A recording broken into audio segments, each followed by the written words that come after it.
Om Sadashiva Samarambam Shankaracharya Madhyamam Asmadacharya Paryantam Vande Guru Paramparam Ishvaro Guratmati Murti Veda Vibhagine Vyomabda Vyapta Dehaya Dakshinamurtaye Namaha Sarva Vedanta Siddhanta Gocharam Tamagocharam Govindam Paramanandam Satguru Pranatosh Maham Om Om Shanti Shanti Shanti Om Namaste.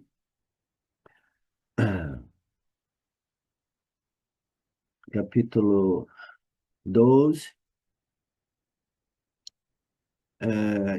Nesta passagem aqui, né, depois de nós termos visto as diversas yogas e o modo qual, através de todas as yogas, nós desenvolvemos as qualificações necessárias para o Yana Yoga, né? E Shankaracharya diz muito claramente no Atma Bodha, né, que a escuridão só pode ser removida através da luz. A luz dissipa a escuridão, e como nós sabemos, a luz é aquilo que ilumina e revela. E, do ponto de vista espiritual, a luz é a consciência que ilumina e revela o cosmos, o universo, né?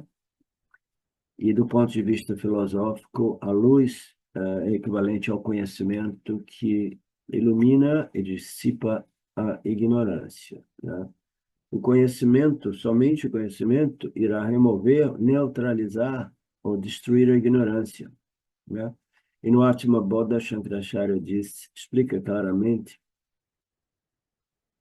que samsara é uma problemática psicológica relevante somente aos seres humanos, parece, e é por causa dessa ignorância, né, que a liberação só pode ser obtida através da remoção da mesma, que é através do conhecimento, né?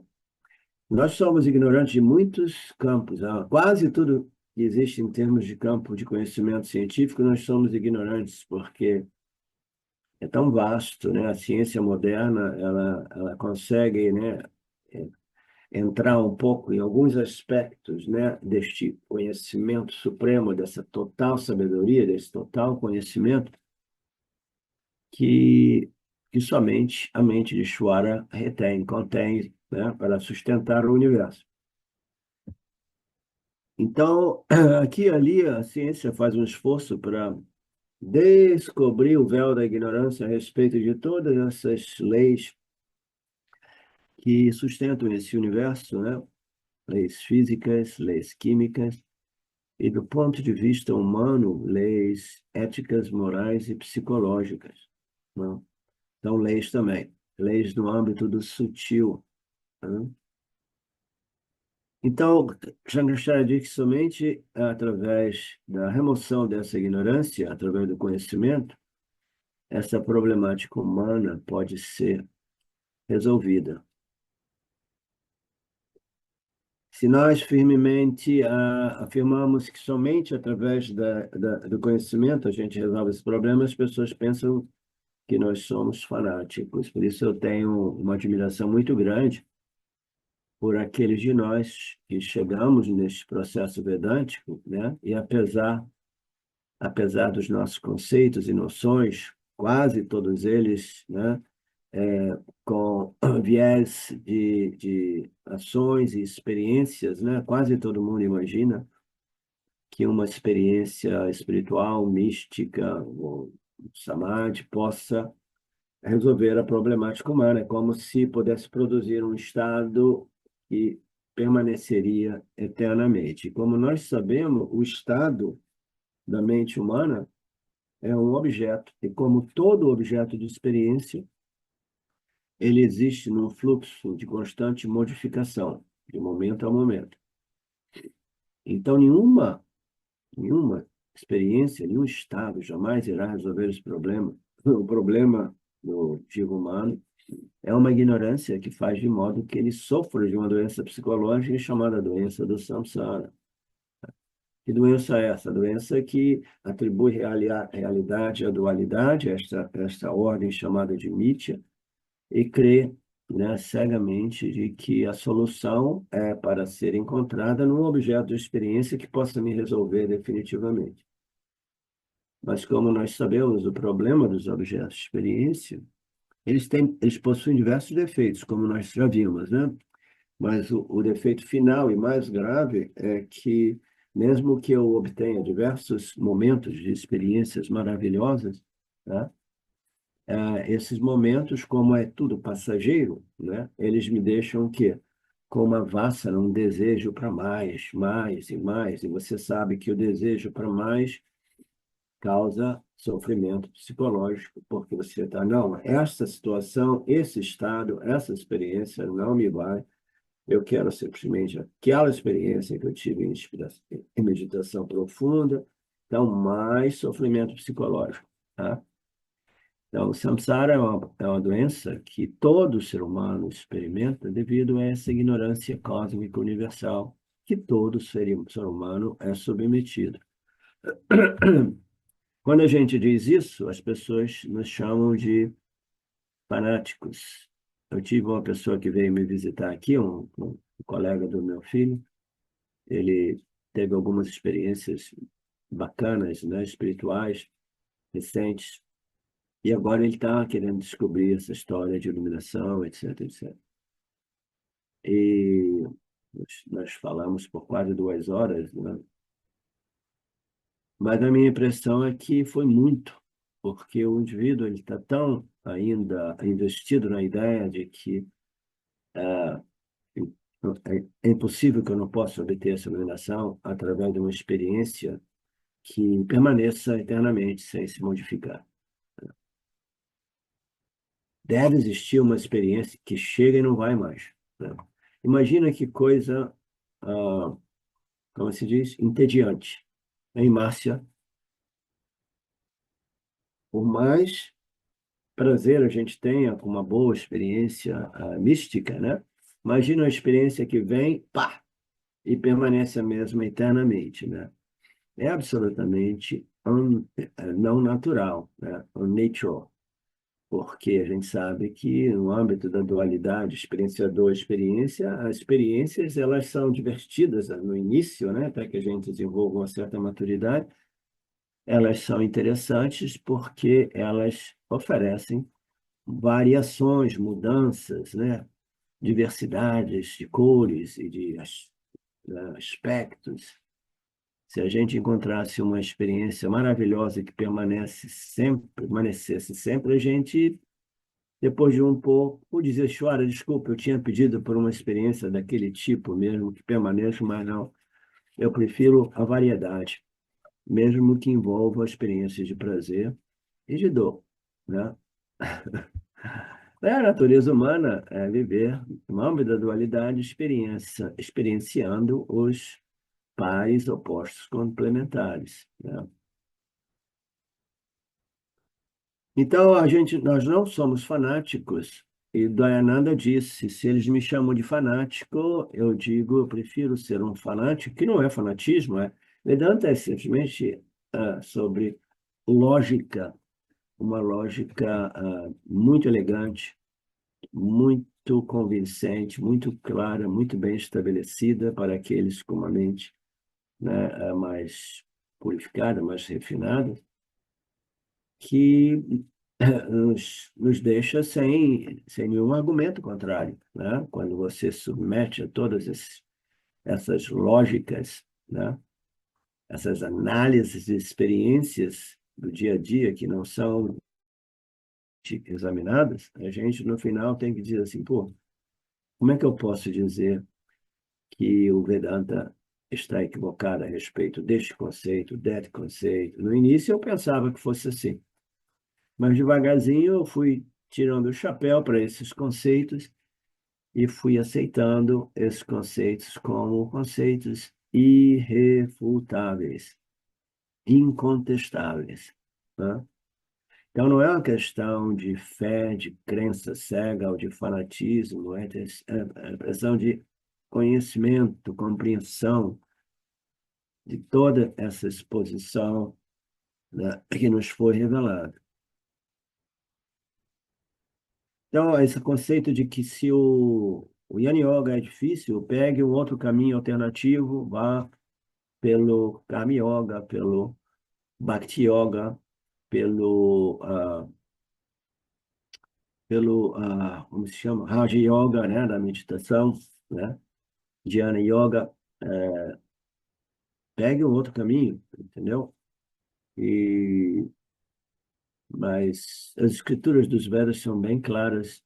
Existe somente um caminho para o autoconhecimento, que é o conhecimento daquilo que você não precisa obter, que é o que você já é através da compreensão que você já é e sempre foi e sempre será.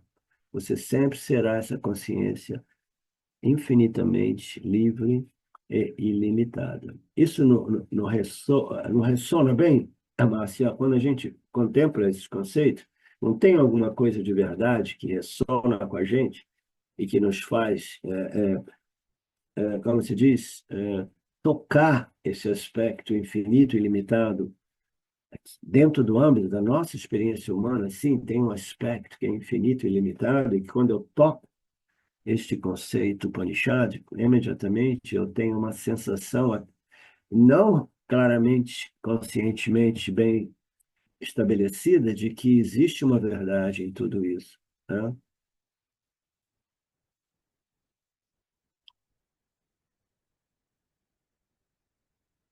Então, a remoção da ignorância é possível através do conhecimento, e cada tipo de ignorância você precisa de um tipo de conhecimento, nós já vimos isso. Se você tem ignorância de química, você não pode estudar matemática, e matemática não irá remover a sua ignorância de química. Se você tem ignorância espiritual, você precisa de um corpo de conhecimento espiritual, né? Conhecimento.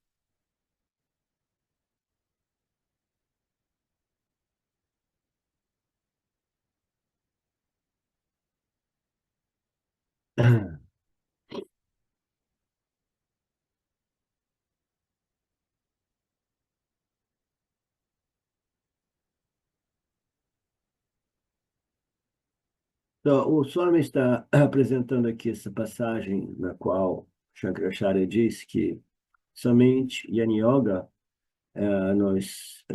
somente através do Yin Yoga nós podemos obter o autoconhecimento. E esse conhecimento somente é possível através da remoção da ignorância, porque não é um conhecimento novo, né? No caso do conhecimento de química, eu era ignorante de química, então eu me submeti a esse corpo de conhecimento sobre a química, e aí eu obtive um conhecimento novo. O autoconhecimento não é um conhecimento novo, tá? Porque é o conhecimento a respeito da sua existência consciente, né? Não é um conhecimento novo. Então, como ocorre esse autoconhecimento? Swami está nos lembrando aqui, dizendo que esse ponto, né, a presença do comentário de Shankaracharya é importantíssimo, né? Ele somente é possível através da remoção da ignorância, porque não se trata de conhecer algo novo, é a sua natureza intrínseca, aquela sem o qual você não existe, não?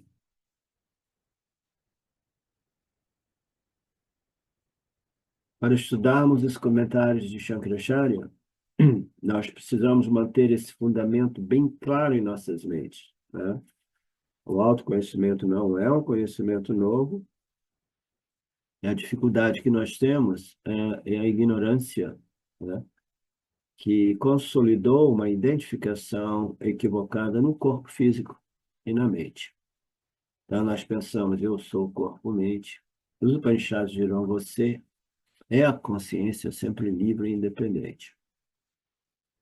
Livre de quê? Da temporalidade, do nascimento, vida, envelhecimento e morte. Se nós não tivermos claros essa perspectiva de que somente o conhecimento que não é novo, mas é através da remoção das nossas noções equivocadas, somente isso vai nos liberar.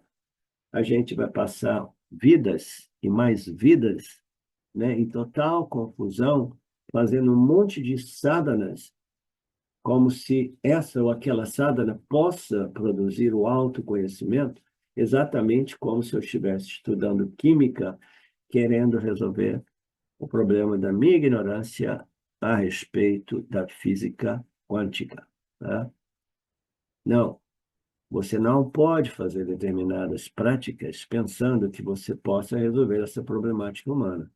Você pode amenizar a dor humana, você pode amenizar a dor humana, mas se você for uma pessoa inteligente, você pode fazer todas essas práticas, né? Que ultimamente eu comecei essas práticas do faz, faz, faz, faz, faz, faz, né? Vedanta não é de faz, faz, faz, faz. Vedanta é refletir, contemplar sobre a luz dos ensinamentos dos Upanishads, né? Mas se a gente, né, quiser fazer as coisas, a gente pode fazer, né? Se nós não formos muito discriminativos, muito espertos, né? A gente, não, eu quero para amenizar a minha dor. Pelo menos quando eu estou lá um pouco fazendo essas sadhanas, a minha dor diminui e eu paro de causar dor nas pessoas em torno a mim e na minha família, né? Pelo menos eu estou meditando, eu não estou criando problema. Mas um Vedantino, um Karma Yoga, ele vai fazer essas práticas com o objetivo de quê? Não de amenizar, mas de purificar, refinar, desenvolver as qualificações necessárias para entrar de modo eficaz no Yana Yoga do Vedanta. Não é assim, Marcelo? Ótimo. E aqui o Swami diz, Shankaracharya coloca isso bem claro, as pessoas ficam fazendo sadhana sem saber exatamente o que elas estão fazendo. Elas não sabem o que elas podem obter através de algumas sadhanas e o que elas jamais poderão obter através daquelas sadhanas.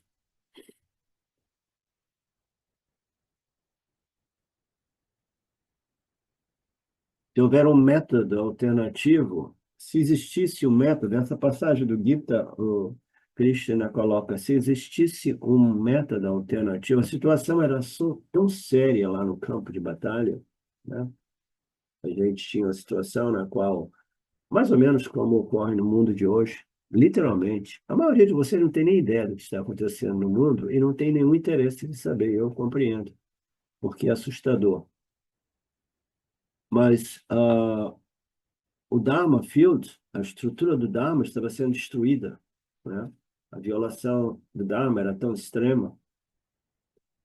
E Krishna sabia do papel de Arjuna como aquele que queria restabelecer a estrutura do Dharma. Ele queria, porque queria convencer Arjuna a, a destruir os inimigos do Dharma, os inimigos de Deus, né? Através daquela guerra épica, né? Mas a Juna teve aquele problema emocional de apego a algumas pessoas que estavam do outro lado do campo da batalha, né? Então, o que que ele fez? Ele insistiu, você tem que lutar por causa disso. Ele apresentou alguns elementos do Yin Yoga, Karma Yoga, um pouco de psicologia humana, né? Tudo isso para convencer a Juna, ajudar a Juna a sair daquela paralisação sentimental que ele experimentou devido, né, ao apego a algumas pessoas. E ele teve que atravessar 18 capítulos oferecendo ensinamentos ligeiramente distintos, né, para resolver esse problema de Arjuna, resolver essa ignorância de apego a algum dessas pessoas, apego emocional, sentimental. Então, se existisse uma yoga, né, alguma coisa alternativa, fácil e simples para resolver aquele problema de ignorância de Arjuna, era tão séria a situação, a destruição da estrutura do Dharma, que naturalmente que Lord Krishna teria apresentado aquilo, né? Mas não existe. Ele teve que ir através de 18 capítulos apresentando esses ensinamentos, até que a remoção da ignorância de Arjuna, a confusão de Arjuna, a confusão também entre a ação e a contemplação e o conhecimento, né, fosse removida de modo tal que ele pudesse fazer o suor da alma, pudesse restabelecer a alma e poder problemática da doença do samsara. Não, não existe nenhum método alternativo. As pessoas que buscam métodos alternativos são pessoas de pobre discriminação. E aqui Swami tira a onda dizendo se tocar na cabeça, tocar no terceiro olho, que nem esses gurus palhações fazem por aí, entendeu? Ah, o meu primeiro guru, que eu não posso dizer o nome, era ali, fazendo isso, fazendo esses toques. As pessoas faziam teatro lá, que estavam recebendo uma transmissão importante, né? Algumas delas ficavam doidas por um dia. Mas se existisse algum método alternativo de remoção dessa ignorância através de Shakti ou através do olhar profundo, né? Ou até existe uma infinidade de cerimônias teatrais, né? Se existisse alguma coisa, né? O Diksha, né? Que se faz pelo dia de hoje, etc. Christian teria usado, mas não, né? Não existe. A minha situação era séria. Ele estava lá no campo de batalha com a Juna e não tinha nada, não tinha nenhum atalho. Eu falei, meu Deus, eu tenho que ensinar tudo do ABC para a Juna, de modo que ele possa fazer o seu Swadharma crescer, evoluir e se libertar espiritualmente. Não existem métodos alternativos, ok? Você passe, por favor, pelo estudo sistemático, consistente, né? Ganhe esse conhecimento, né? Internalize este conhecimento, que ele seja claro, que ele seja livre de dúvidas, de vaguezas, né? Conhecimento de total clareza e convicção. Yani Yoga. Portanto, nunca diga que a Yani Yoga é difícil e, portanto, não procure adotar um método alternativo, porque somente através do Yang. Então, qual é a atitude correta? Se Yang Yoga está muito difícil para mim nesse momento, eu fico mais focado no meu Karma Yoga, mais focado no meu Upasana Yoga, porque eu sei que assim eu estou desenvolvendo, né, as qualificações necessárias. Ou eu estudo Bhagavad Gita. Bhagavad Gita tem tudo, né? Bhagavad Gita tem tudo sobre Karma Yoga, tem tudo sobre Dharma Yoga, sobre Upasana Yoga, e Nobu tem tudo sobre Jnana Yoga, né? O conhecimento da realidade. Então, o Gita, ele tem tudo, né? Tem tudo. Realmente é uma escritura maravilhosa.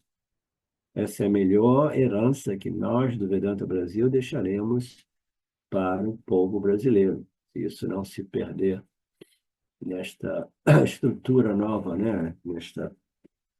Nessa civilização digital nova, no qual a censura de tudo aquilo que é espiritual, religioso, vai chegar de modo pesado e possivelmente no futuro não muito próximo.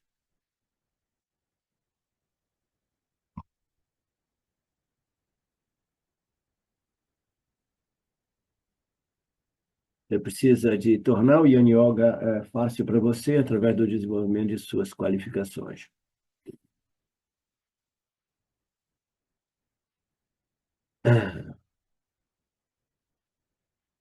Uma vez você esteja qualificado, o Yin Yoga é muito, muito fácil, né? Isso me lembra mais uma vez os meus dias e anos lá em Lucknow, os Papaji, naqueles inícios do ano 90. Ele costumava brincar, dizer assim, mas é tão simples, é tão simples, é tão simples. Quando as pessoas iam lá, se sentavam diante dele, aí ele olhava nos olhos da pessoa, ele dava aquelas risadinhas assim, né? Aí alguma coisa acontecia, a pessoa tinha uma epifania sutil, ou, né? Um vislumbre, e aí ele gostava de rir com as pessoas, aí os dois ficavam rindo, rindo, rindo, rindo, rindo, rindo lá, e todo mundo, a plateia inteira, rindo, rindo, rindo daquele teatro, né? E aí, no final das contas, todo mundo se sentia mais leve, mais feliz, mais satisfeito, né? Aí a pessoa dizia, Papaji, agora eu entendi tudo. I got it, I got it, I got it. Papaji ria mais ainda, mas ria e falava assim, eu falei para você que era a coisa mais simples do mundo, a mais simples do mundo, mais simples do mundo, né? Aí todo mundo delirava de felicidade, porque é muito fácil, e basta você sentar lá diante do guru, o guru olha para você, manda um Shakti para você, né, não? E aí, quando você vê, você tem uma epifania sutil e você se sente completo naquele momento, né? Aí a pessoa saía de lá, né? Eu recebi o meu diploma, I got it, I got it, I got it. E a coisa engraçada, isso compartilhando um pouco mais sobre isso, é que passado alguns anos, alguns meses, semanas e meses, a pessoa voltava meia braba, meia, às vezes meia aborrecida mesmo, sentava de novo na frente de Papaji e dizia, Papaji, eu perdi isso, né? Primeiro elas diziam, I got it, I got it, I lost it, eu perdi a minha iluminação, né? Por quê? Porque não existe atalho. O problema dos gurus Shaktipati, esses que têm uma transmissão de energia muito grande, são gurus que fizeram muito yoga. Yoga permite a você conter energia e crescer o nível de energia, né? Aí quando se abre os olhos, essa energia ela se move. Quando você está numa sanga, as pessoas estão ali diante de você, elas estão todas, né, nutrindo você com mais energia de devoção. Aí o guru ele se torna um um recipiente repleto de energia, aí aquela energia toca o discípulo, o discípulo tem uma experiência de samadhi, uma experiência de completude, né? Mas nada disso vai abordar a causa, a raiz do problema, que é a ignorância a respeito da sua real natureza, a ignorância a respeito da natureza de Deus, né? Então as pessoas têm uma experiência, mas elas não resolvem o problema, porque o problema só é possível ser removido através da remoção da auto-ignorância, que é a ignorância a respeito da natureza de Deus. Você entende, Mário?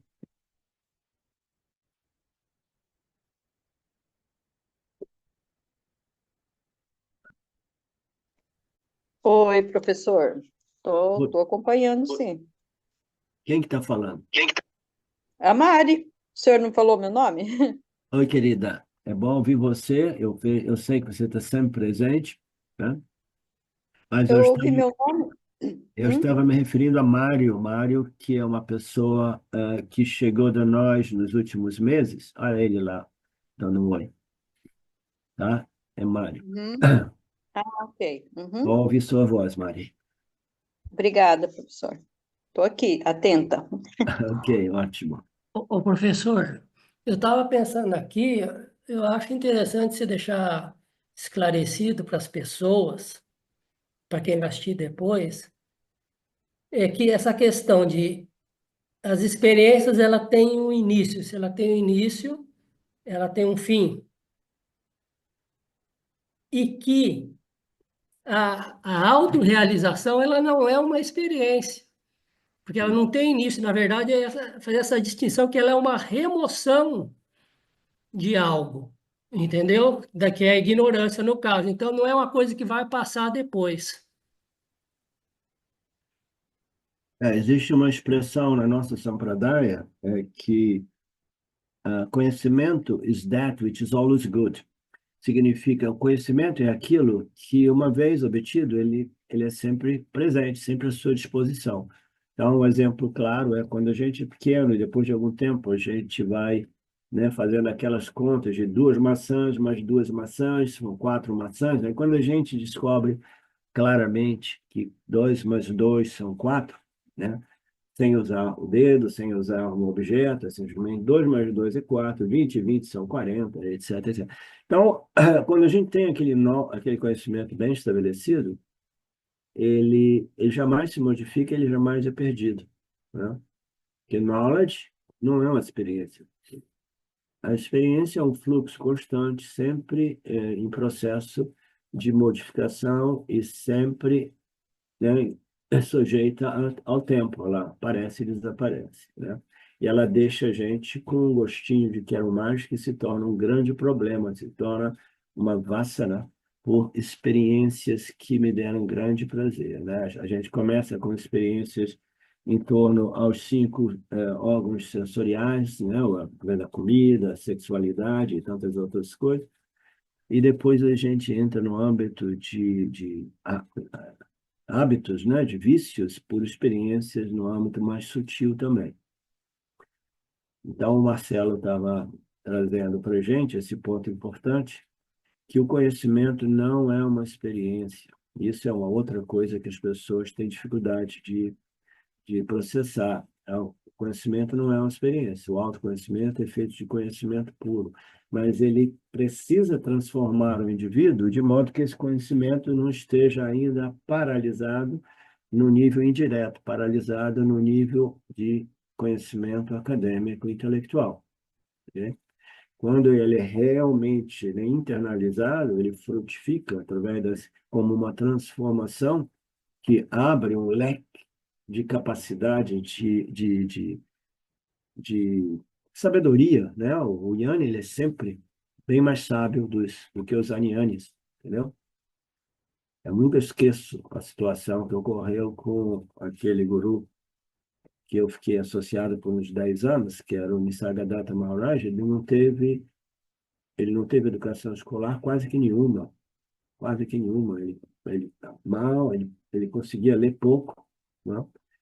E aí ele teve aquela explosão, né, de autoconhecimento, a mente dele se tornou tão transformada, né, sua personalidade, seu complexo corpo, mente e sentido, e ele se tornou um sábio sem ter estudado, sem ter tido educação formal, é isso aí. Mas ele se tornou um sábio com carisma, com uma convicção e com os apontamentos assim tão precisos, mas era um caos, porque ele não tinha realmente uma estrutura de ensino, o Upanishad, que pudesse ajudá-lo a estruturar as suas falas de modo que ela não criasse muita confusão, tá? Então, mas ele engajava pessoas, scholars, né, pessoas estudiosas de escrituras do campo da ciência, e ele tinha debates que todo mundo ficava assim, uau, esse cara não tinha nenhuma educação acadêmica, né? Então, uma das características desta transformação é que o Yanni se torna mais sábio mesmo. Mas o conhecimento, ele não é uma experiência, ele simplesmente ele vai transformar o complexo corpo, mente e sentidos, e a experiência que você tem desse corpo, mente e sentidos se modifica, porque agora você tem um instrumento refinado, e a experiência que você tem do mundo através desse complexo corpo, mente e sentidos que foi refinado no fogo, purificado no fogo do Jnana, no fogo do autoconhecimento, o Upanishad, aí você tem uma experiência de si, o instrumento, e do mundo que é totalmente diferente. A experiência que você vai ter mais tarde do seu instrumento e do mundo que você experimenta através do seu instrumento é uma experiência nova. Então, não tem nada de experiencial no autoconhecimento, mas ele irá transformar o modo que você experiencia o seu instrumento e o mundo através do mesmo, tá?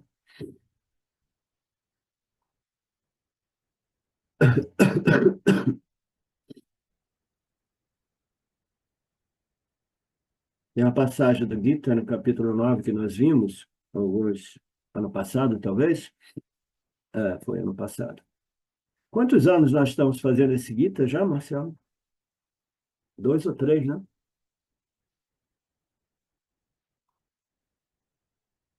Como é que passa o tempo, né? E a passagem do capítulo 9 diz que este autoconhecimento é o maior conhecimento, é quase como um segredo, né? Mas ele não é realmente escondido, ele é disponível, mas ele não é apreciado pelas pessoas devido à falta de refinamento e purificação para compreender o que é realmente valioso e o que é passageiro e efêmero. As experiências são passageiras e efêmeras. Esse conhecimento é um conhecimento que liberta e transforma, né? Então, este é o único conhecimento, o maior conhecimento, é o único conhecimento realmente que transforma. As pessoas podem ter conhecimento de tudo. Eu costumo citar que a minha primeira esposa, o pai dela, tinha uma biblioteca privada que era enorme, uma das maiores no Brasil. Ele era um advogado de Minas, né? Mas ele, a ponto de vista emocional e psicológico, ele ele não era uma pessoa sábia emocionalmente e psicologicamente. Ele tinha conhecimento informativo que não transformou a sua personalidade emocional e mental, né? Não tornou ele uma pessoa sábia, mas uma pessoa bem informada em diversos campos da ciência. E nessa passagem do capítulo 9, ele diz que esse é o único conhecimento, o maior conhecimento, é o mais sagrado, e ele é nada que esteja fora do seu alcance, porque a sua natureza intrínseca, ele é diretamente alcançável, né? Ele não é um conhecimento novo, é o conhecimento daquilo que é a sua própria existência, mas que estava oculto devido a essas noções equivocadas de que eu sou o corpo mortal, né? Das noções autolimitantes e autoinsultantes a respeito daquilo que nós realmente somos. E aqui nesta passagem, Krishna, no capítulo 9, ele diz: eu sou sempre disponível, diretamente alcançável, como a natureza intrínseca de todos vocês, né? E eu sou esse princípio sem oposição ao Dharma.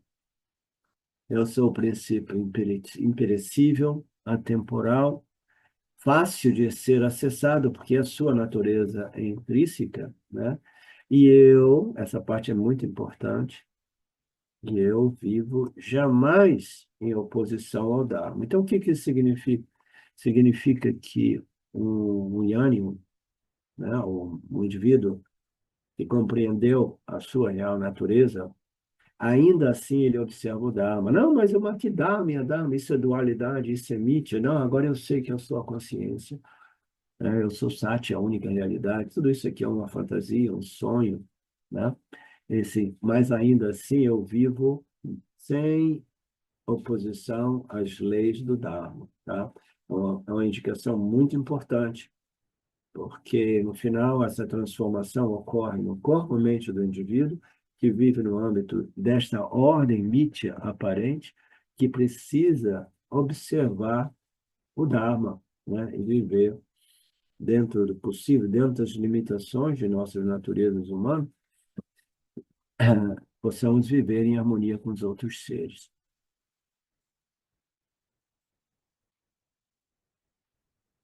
Nesta passagem, o próprio Krishna diz que yoga é fácil, próprio como dizia Papaji, desde que vocês tenham sido preparados. Papaji não falava de preparação, ele falava que era fácil, que bastava sentar diante dele.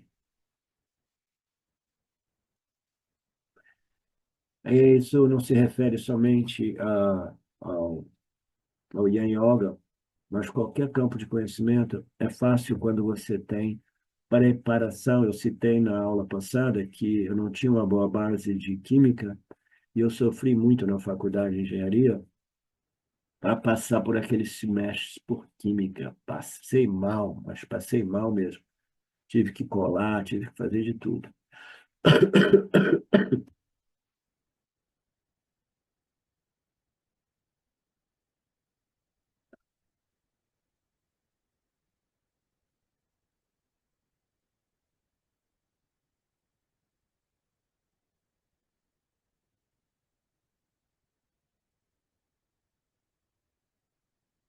O Swami aqui apresenta uma analogia interessante. Lá é uma analogia mais difícil, mas a gente vê nos vídeos por aí, mais frequentemente, para aqueles de nós que não vimos isso em pessoa, na Itália eu vi. O pizzaiolo, aquele que faz pizza, às vezes ele faz pizza num espaço aberto para todo mundo ver, uma ilha assim. Ele pega aquela massa, ele vai fazendo assim, vai fazendo assim, vai fazendo assim, ele faz assim, ele joga ela no ar, ela vai voando, rodando, aí cai de novo, e quando mais ele faz isso, a massa mais vai abrir. Vocês já viram isso? Alguém já viu? Já, né? Então, agora aqui o Swami está falando de um outro exemplo de algo que é impossível para quem não está preparado, mas tão simples para quem está preparado. Eles fazem o chai, né? Esse chai indiano, e eles ficam viajando esse chai, né? De um pote para o outro pote, de um outro para misturar ele bem, para colocar, trazer ele para a temperatura. E ele disse que esse chá ele fica voando, né? Quase como se não existisse gravidade para ele, entendeu? É como se o copo estivesse se expandindo e contraindo, e não é nem vertical, é quase que horizontal. Tudo isso ocorre horizontalmente, é uma coisa muito doida ver aquilo. E eles não perdem o chá não cai no chão, eles não cometem um erro assim, entendeu? Mais ou menos como o pizzaiolo. Então, tudo é fácil quando você desenvolve as habilidades necessárias. Então, conclusão, moral da história, Yin Yoga é difícil ou fácil? A gente não responde isso.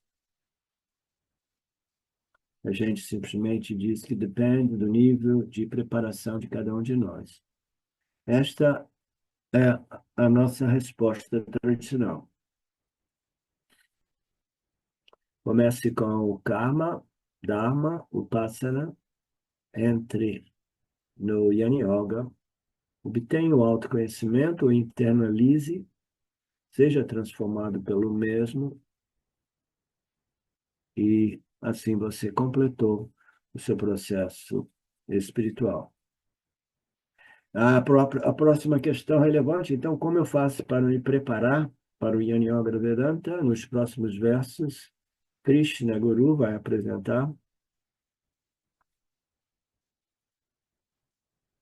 Então, nós vimos, né, o Swami, nos versos anteriores, Krishna apresentou esse conceito. Swami desdobrou ele de modo seu, né, também dividindo, desmembrando esse processo do Karma Yoga, Upasana, em duas Karma Yogas e duas Upasanas, só para recordar, duas Karma Yogas, eu sou Karma Yoga e eu sou devoto de Ishwara. Eu dedico minhas ações a Ishwara, e Ishwara, para mim, é representado por Vishnu, por exemplo, ou por Shiva, né? Por uma deidade, qualquer que seja a deidade. Então, eu tenho uma deidade que representa este Ishwara, Ekarupa Ishwara, Ekarupa Saguna Ishwara. É um Ishwara, ele é, ele é Saguna Ishwara, mas ele é comprimido, né? Ele é sintetizado, ele é não sei como dizer, numa uma deidade, uma determinada característica, uma determinada forma e um determinado nome, qualquer que seja esta deidade. Então, eu vou, né, fazer o meu Karma Yoga sempre utilizando esse símbolo Ekarupa, um nome, uma forma e determinadas características inerentes àquele nome e forma, né? O outro nível de Karma Yoga, eu sou um Karma Yoga e agora eu expandi a minha mente, eu refinei a minha mente, então eu estou interagindo com o mundo, eu estou convertendo todas as minhas ações do dia a dia em sadhana espiritual. Que sadhana espiritual? Karma Yoga. Como assim? Eu dedico as minhas ações a Ishvara, mas não mais a minha deidade pessoal, o meu Ishtadeva. Não, eu vejo Ishvara como a totalidade do manifesto. Eu vejo Ishvara como todos os Namarupas e a inteligência que sustenta tudo isso. Então, eu estou dedicando as minhas ações a Ishvara, que nada mais é do que Jagata. Que é Jagata, a causa de Jagata e a manifestação de Jagata, o total manifestação de, do, do universo, do cosmos, né? Então, eu estou lidando com Ishvara, que é Vishvarupa Ishvara, Vishvarupa Saguna Ishvara, né? É Ishvara que se apresenta em sua expressão cósmica, a totalidade de todos os gunas de Maya sobrepostos neste princípio, né? Então, nós temos dois níveis de Karma Yoga. Aí, não, mas eu preciso de desenvolver um pouco mais de foco, né? Então, alguém me escreveu dizendo eu preciso talvez de um pouco mais de foco. Então, vamos fazer um pouco de Upasana, ok? And then, eu vou fazer o Upasana, trazendo a minha mente, porque no âmbito do Vedanta, o Upasana, a meditação, precisa utilizar um símbolo. Não existe meditação do ponto de vista vedântico sem um objeto de meditação. O objeto de meditação, para as nossas upasanas védicas, elas precisam ser símbolos de Deus, símbolos de Ishvara. Então, eu vou fazer o meu upasana para produzir mais foco, né? E este upasana, ela pode usar um símbolo mais grosseiro ou um símbolo mais sutil, um símbolo mais contraído ou um símbolo mais expansivo. Eu posso usar um símbolo que seja a minha deidade pessoal, ou eu posso meditar, né, em Ishvara como a expressão, a manifestação do cosmos, né? E como eu costumo dizer, é mais fácil, né? O Swami, né, em diversas passagens do Gita, diz a gente, existem propostas de Upasana nesse capítulo 7, 8, depois de volta, ele revisava esses conceitos, né? É, pode usar os elementos também, né? Você pode meditar no elemento fogo, você pode meditar no elemento espaço, né? Que é o mais sutil elemento, o princípio mais sutil no âmbito desta projeção nítya dos gunas de Maya, o espaço, é aquilo que acomoda os outros elementos e a configuração, a configuração de infinitos namarupas do cosmos. Então, tudo isso, né, são símbolos para que a gente faça o nosso Upasana, né? Upasana numa deidade pessoal, Upasana em Ishvara, como um desses elementos extremamente sutis, ou Ishvara como a manifestação física do inteiro cosmos, tá? A manifestação física, Ishvara como a causa material que se manifesta como efeito material. Como nós sabemos, o efeito sempre contém a sua causa. O oceano sempre, as ondas, nas ondas sempre são contidas o oceano, porque a onda é um efeito que ocorre no âmbito do oceano. Os ornamentos de gold são efeitos, né, que ocorrem no âmbito do gold, do ouro, né? Sorry, estou falando inglês. Do ouro, né? Então, nós vimos essas subdivisões em 5 caminhos. Aí que o Swami está dizendo, se Jnana Yoga, que é o processo final, que não tem uma subdivisão, porque quando você chega no Jnana Yoga, existe simplesmente Nirguna Brahman. Você não pode dizer, é Nirguna Brahman assim, Nirguna Brahman assado. Não, Nirguna Brahman não tem nenhuma característica, propriedade ou atributo que o defina, né? É a consciência, a existência, que é o substrato de toda essa projeção aparente, né? Então, quando a gente chega no nosso Jnana Yoga, se é difícil, a gente dá um passo atrás e a gente tem outras sadhanas que a gente possa fazer para refinar ainda mais as nossas mentes, purificar, desenvolver mais foco e etc, etc.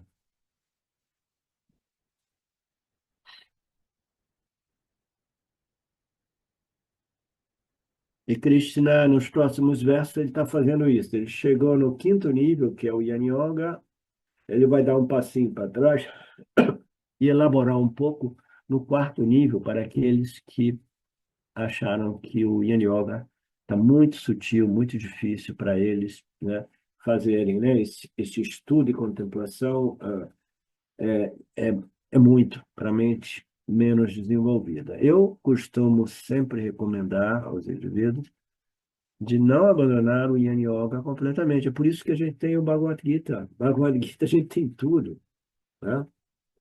Você já entendeu isso, Márcio? Ok. Então, no Bhagavad Gita a gente tem tudo, né?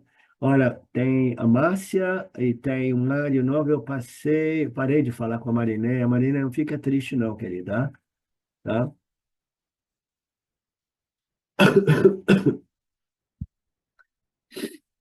Ah, eu tenho que sustentar e apoiar e motivar, né, inspirar os alunos novos, porque eu sei que no início é muito difícil esse processo. Eu fico impressionado com a coragem e a perseverança da Márcia e do Mário, né?